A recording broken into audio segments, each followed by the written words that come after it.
¿Qué tal, amigos? Nuevamente les saluda su amigo y hermano en Cristo, Antonio García Hernández. Como siempre en este su canal, Estudiando el Verbo. Y estamos aquí para que juntos repasemos la lección número 6 para el 8 de febrero del año 2025. Es la lección 6 titulada El amor de Dios. Bienvenidos a la escuela más grande del mundo, a la escuela de Cristo.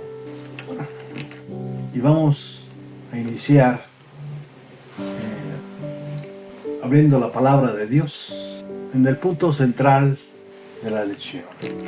Así que les invito a tomar sus Biblias y vayamos rápidamente al libro de Jeremías, capítulo 9, versículo 24.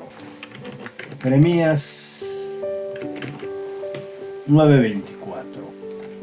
¿Qué dice la palabra de Dios? ¿Cómo está escrito? Jeremías 9:24. Mas alábese en esto el que se hubiere de alabar, en entenderme y conocerme, que yo soy Jehová, que hago misericordia, juicio y justicia en la tierra, porque estas cosas quiero, dice Jehová.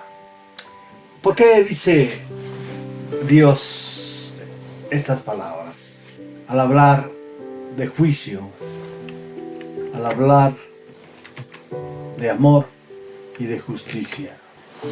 Porque los sabios de verdad solo rinden loores a Dios y nunca se alaban a sí mismos. Por eso dice Jehová: no se alabe el sabio en su sabiduría, ni en su valentía se alabe el valiente, ni el rico se alabe en su riqueza. El conocimiento de Dios es la única y verdadera razón para gloriarse, dice el apóstol Pablo en 1 Corintios 1:31 y en 2 Corintios 10:17. Solo es sabio aquel en cuyo corazón está atesorado este conocimiento, porque en él hay vida eterna, de acuerdo a lo que dice el Evangelio de Juan 17, versículo 3. Este conocimiento tiene la capacidad intelectual necesaria para entender. La relación del hombre con Dios debe fundarse en la razón y en la inteligencia. No es un discipulado ciego. El hombre ha de servir a Dios con toda la mente, Mateo 22:37, pero el conocer a Dios va más allá de un mero entendimiento teórico. Es un conocimiento experimental y práctico, y se manifiesta cuando la persona anda por los caminos de Dios. Job 22:21 y Jeremías 22:26. Así que antes de ir a la introducción de este repaso de lección que estamos haciendo usted y yo, quiero enfocarlos en varios puntos. Para ello quiero invitarles a que vayamos a Salmos 33:5. Salmos 33:5. Tomen sus Biblias. Salmos 33:5.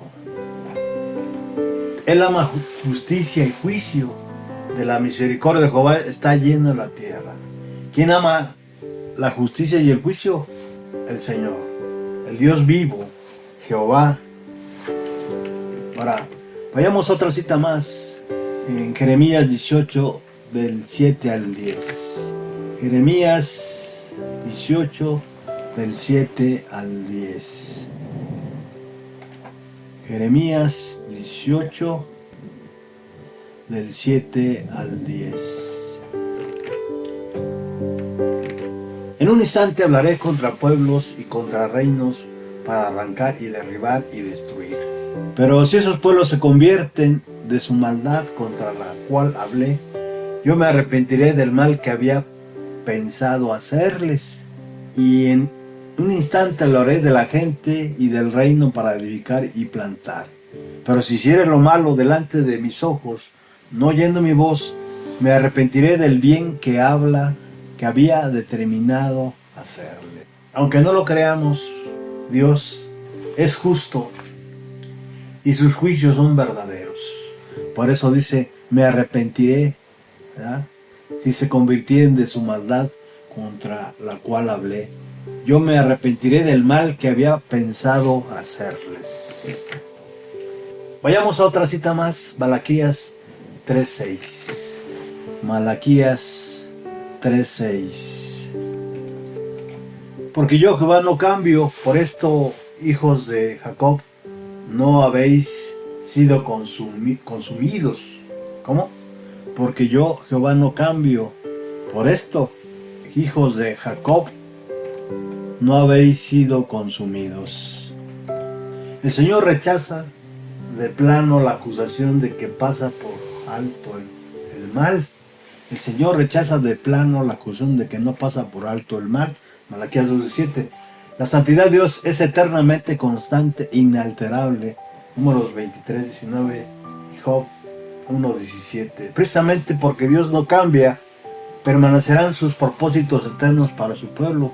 Quizá Él castigue, discipline o corrija a los suyos, pero hace todo eso con el propósito de que se arrepientan y sean salvos. Vamos entonces a la introducción de esta lección. El amor y la justicia de Dios son intrínsecos a su carácter a lo largo de las Escrituras. Estos atributos revelan su profunda preocupación por la justicia y la rectitud. Es decir, el amor y la justicia de Dios son inherentes a Dios. Es decir, van de la mano en cierta manera, ¿verdad? No puede separarse estos dos adjetivos, ¿verdad?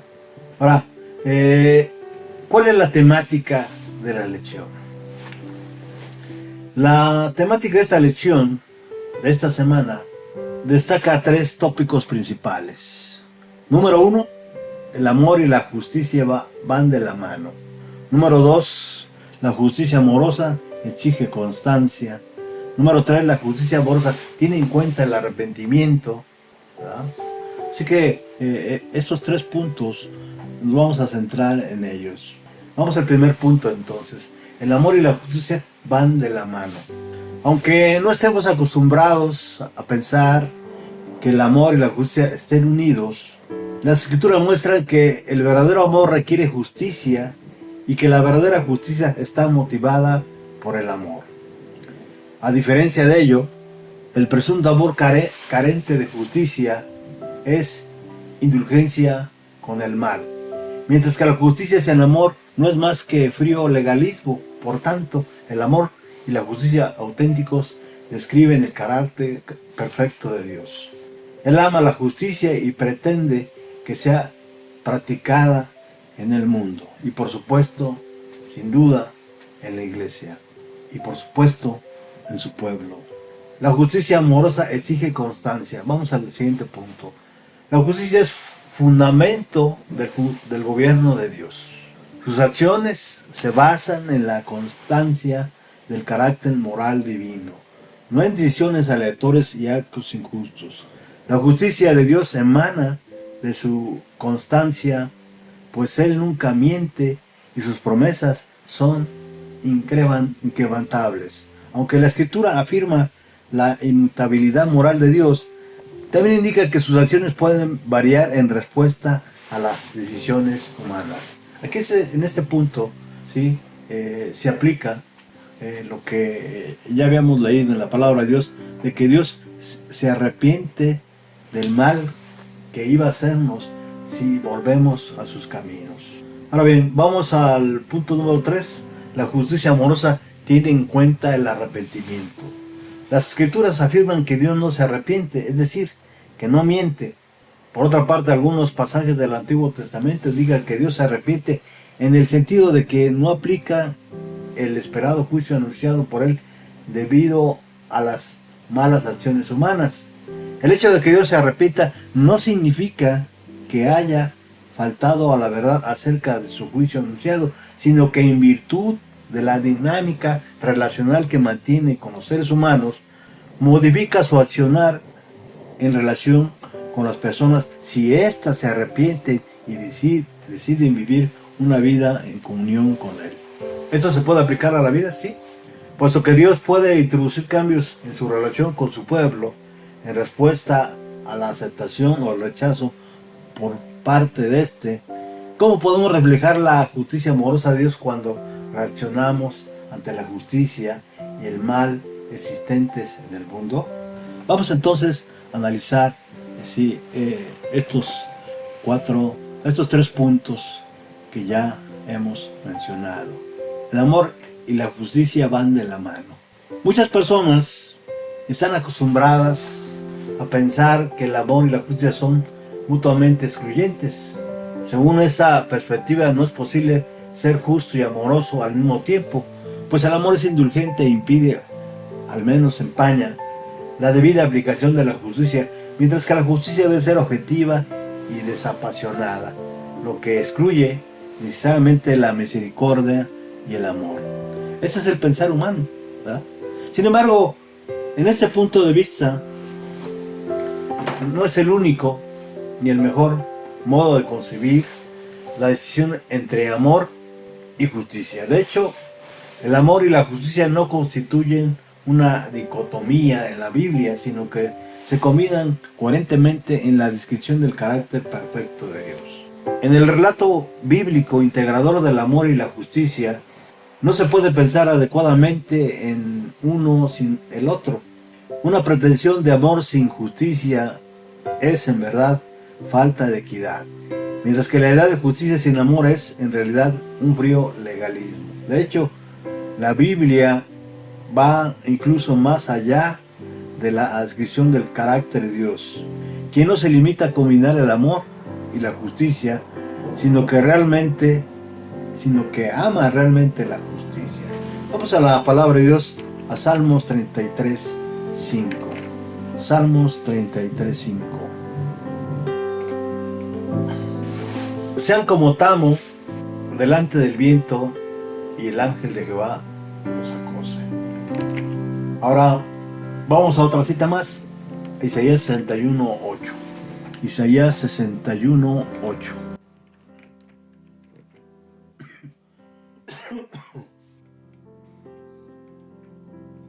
Porque yo, Jehová, soy amante del derecho, aborrecedor del latrocinio para holocausto. Por tanto, afirmaré en verdad su obra y haré con ellos pacto perpetuo. En otras palabras, Isaías nos dice que Dios respeta la justicia, la misericordia y el amor, pero rechaza por completo las meras formalidades del culto. Solo el que es limpio de manos y puro de corazón, que anda en integridad y hace justicia y habla verdad en su corazón, podrá habitar en el santo monte de Dios. Salmos 24:35, 15 del 1 al 5, y también Mateo 7 del 21 al 27. El término hebreo para referirse a la justicia en Salmos 33:5 e Isaías 61:8 es mishpat, que transmite la idea de un gobierno correcto, adecuado. Según Robert Culver, mientras que las concepciones modernas de la democracia como forma de gobierno separan las funciones legislativas, judiciales y ejecutivas, Mishpat no está restringida solo a procesos judiciales, sino que se refiere a todas las funciones del gobierno. Robert D. Culver Shabbat, en su libro Teología del Antiguo Testamento, página 948. El gobierno en tiempos bíblicos se centraba principalmente en la figura del gobernante más que en códigos legales. Además, el gobernante juez tenía simultáneamente facultades tanto judiciales como ejecutivas. En otras palabras, el gobernante juez no solo tomaba decisiones judiciales, sino también las ejecutaba o hacía que fueran ejecutadas. Por eso, como ejemplo de ello, cuando David apeló a Dios como juez en su contienda con Saúl, no solo estaba pensando en términos de una decisión jurídica, sino también dio por sentado una ejecución judicial de liberación y vindicación. Sea Jehová juez, dice ahí en 1 Samuel 24:15, y juzgue entre tú y yo, y vea y defienda mi causa, y me libre de tu mano, decía David. Si tenemos en cuenta esta concepción amplia de justicia, decir que Dios la ama parece implicar al menos dos puntos importantes para nuestro estudio de su carácter. Primero, la justicia de Dios no está meramente relacionada con los códigos legales, sino que concierne fundamentalmente en su carácter. En segundo lugar, Dios no ama solo la deliberación acerca de la justicia, sino también su ejecución. Vamos al comentario de este segundo punto. La justicia amorosa exige constancia. Si la justicia se refiere a un gobierno adecuado, con buen criterio y ejecutividad, como se ha enseñado antes, debe excluir la posibilidad de decisiones aleatorias o caprichosas por parte del gobernante. Desde esta perspectiva, la justicia exige constancia y regularidad. Hay dos pasajes principales en las Escrituras, uno en el Antiguo Testamento y otro en el Nuevo Testamento, que se utilizan normalmente para afirmar la inmutabilidad de Dios. Aunque el concepto de inmutabilidad está muy cargado de supuestos filosóficos en los debates acerca de la doctrina de Dios en diversas tradiciones teológicas cristianas, se puede afirmar que Malaquías 3:6 y Santiago 1:17 enfatiza la constancia del carácter moral de Dios. En otras palabras, Dios es moralmente inmutable e inalterable. Por su parte, en Malaquías 2:17 se introduce el capítulo siguiente con una pregunta acerca de la justicia divina. ¿Dónde está el Dios de justicia? Pregunta que no solamente se podría escuchar dentro del pueblo de Dios, sino en la actualidad, muchas veces cuando la adversidad nos alcanza, ¿sí? En nuestras vidas. En otras palabras, ¿qué sucederá con todo el que hace mal? Malaquías 2:17. En respuesta a esta pregunta fundamental, Malaquías 3 destaca la llegada del juicio divino. ¿Quién podrá soportar el tiempo de su venida? ¿Quién podrá subsistir cuando Él se manifieste? Malaquías 3:2. El juicio se refiere en particular a la historia de rebeldía del pueblo de Dios.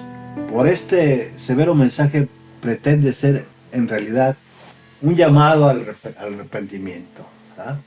Este severo mensaje pretende ser en realidad un llamado al arrepentimiento, repito. Por lo tanto, en tono futuro, juicio de Dios es, en última instancia, esperanzador.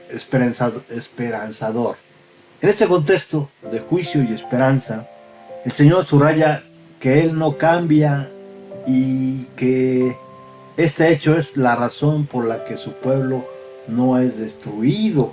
Malaquías 3:6.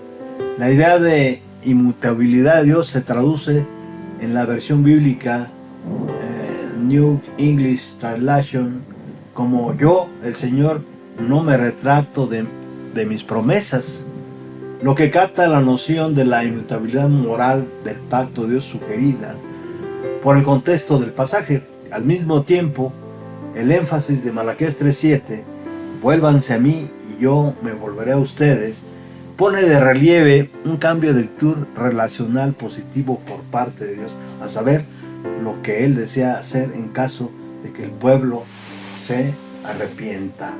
Por otro lado, Santiago 1:17 subraya la idea de la constancia divina y de su inmutabilidad moral. El contexto de Santiago 1 indica que las tentaciones no son provocadas por Dios, ya que Él nos concede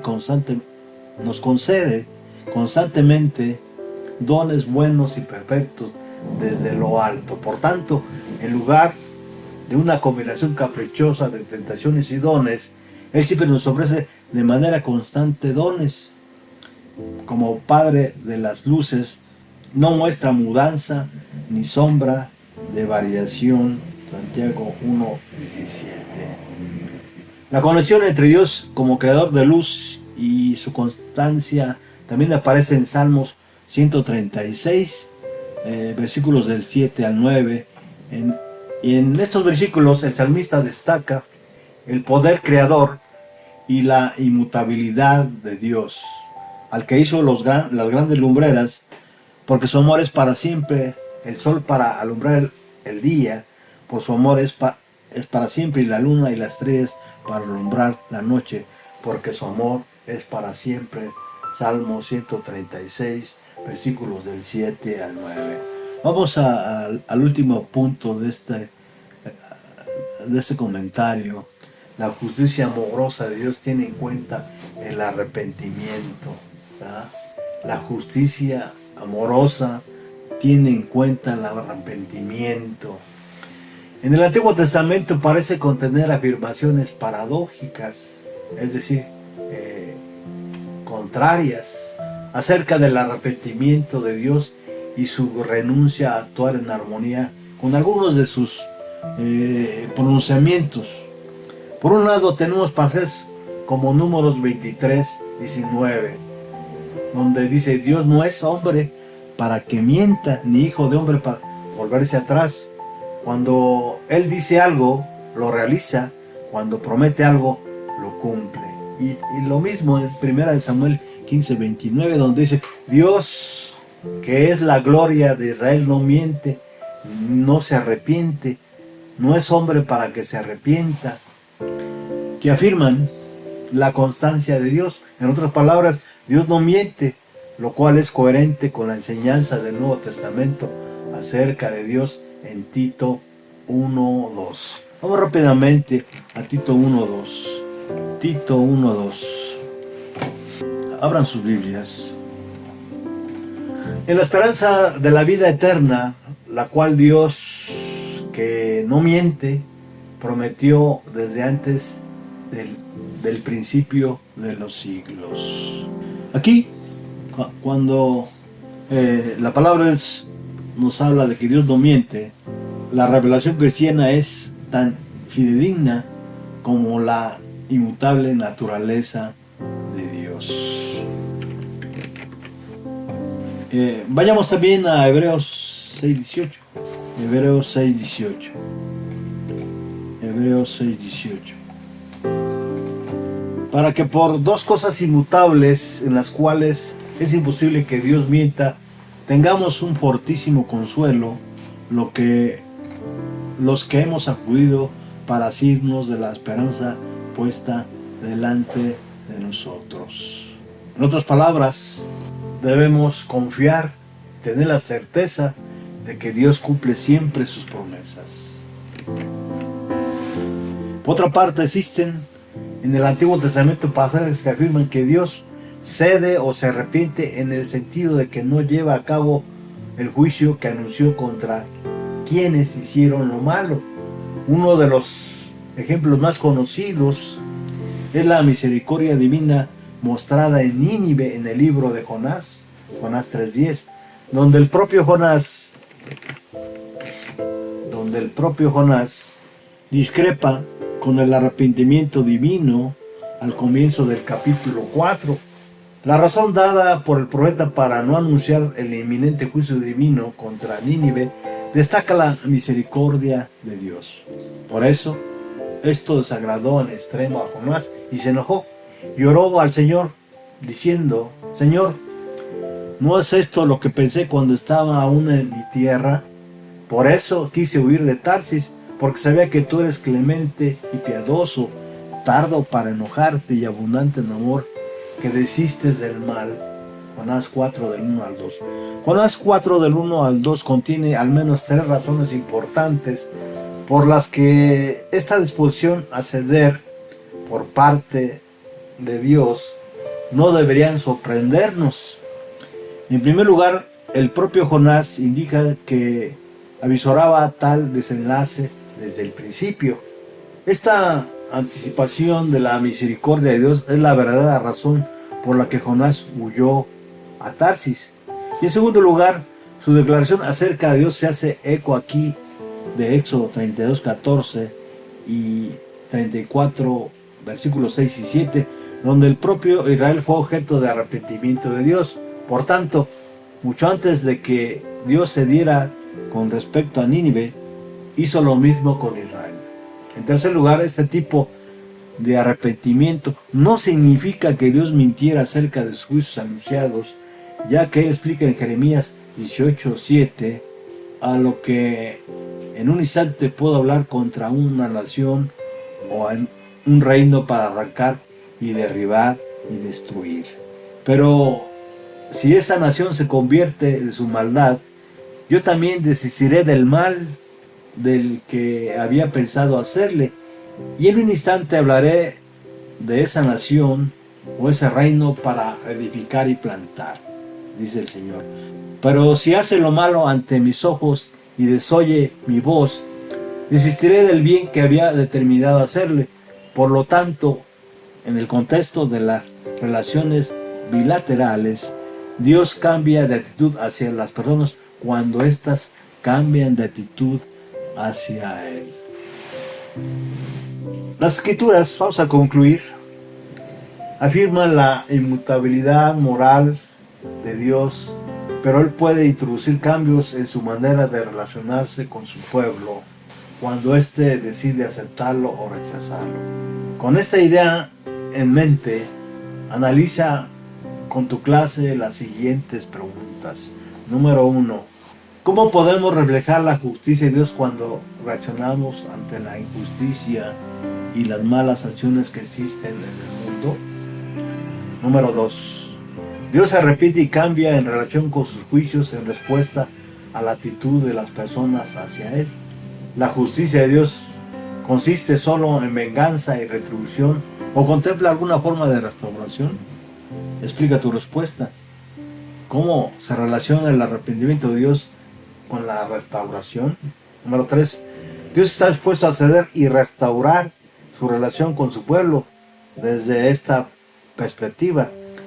¿Cómo podemos cultivar la justicia y el amor para restaurar las relaciones rotas? Número 4. Hubo ocasiones en las que tus intentos de hacer frente a la injusticia tuvieron resultados negativos o contraproducentes para ti. Si es así, ¿cómo respondiste? ¿Cómo puedes perseverar en la procura de la justicia y de ayudar a los más vulnerables? Número 5. ¿Alguna vez te han tratado injustamente? En caso afirmativo, ¿cuál fue el resultado de esa situación? ¿Cómo influye tu experiencia en tu forma de tratar a los demás?